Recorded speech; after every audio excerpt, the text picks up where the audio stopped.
Je vais vous parler des astéroïdes et de Cérès.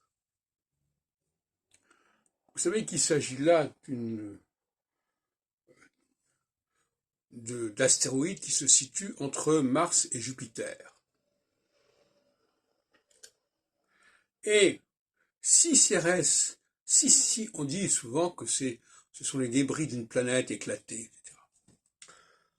Si Cérès avait existé, eh bien, ou ça était resté intact, on aurait perdu une certaine symétrie. Parce qu'on aurait eu d'un côté Vénus et Mercure, d'un côté de la Terre, de l'autre côté on aurait eu Mars, Cérès et puis les autres astéroïdes, et Jupiter.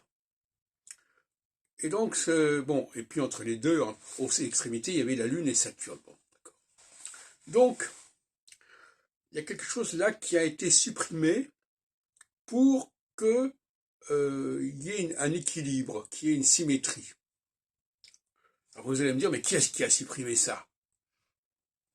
Alors, bon, moi personnellement, je pense que ce sont les créateurs du système solaire. On peut appeler ça des dieux, enfin c'est une façon de parler. Les dieux créateurs du système solaire qui ont voulu établir quelque chose qui était complètement cohérent et harmonique à partir de quelque chose qui existait déjà quelque part, qu'ils ont reformaté, et pour que ce reformatage fasse sens, il a fallu supprimer, rendre invisible en tout cas, parce que toute la question est là, vous savez que Cérès a été localisé qu'en 1801.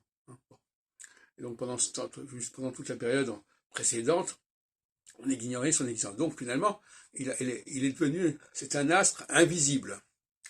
Tout comme les planètes au-delà de Saturne sont des astres invisibles, à l'œil nu. Et par conséquent, selon ma réflexion à ce sujet, on ne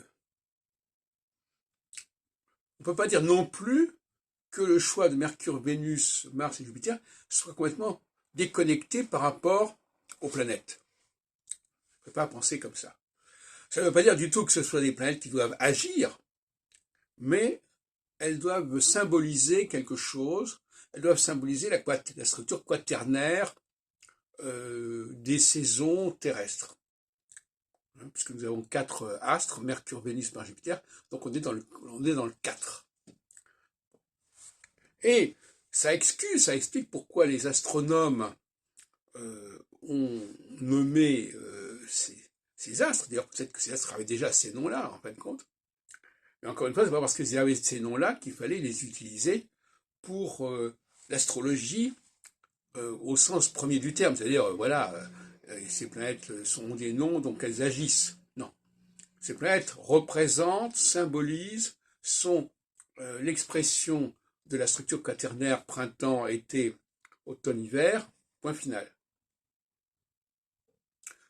Voilà. Donc, on ne peut pas dire non plus que on a mis ces 4 astres, ces 4 divinités, sans rapport avec les 4 planètes. Ce n'est pas possible de dire ça. Donc si j'ai pu le dire, c'était simplifiant, parce que par ailleurs, j'avais déjà développé la théorie de Cérès dans différents textes, inédits ou pas, je ne me souviens plus. Donc, nous avons donc un système solaire qui a été construit spécialement pour remplir une certaine mission. C'est pas un système solaire qui est né de la nature et qui a été pris et qui a été constitue un environnement pour l'humanité. Non, c'est quelque chose qui est complètement élaboré, complètement construit.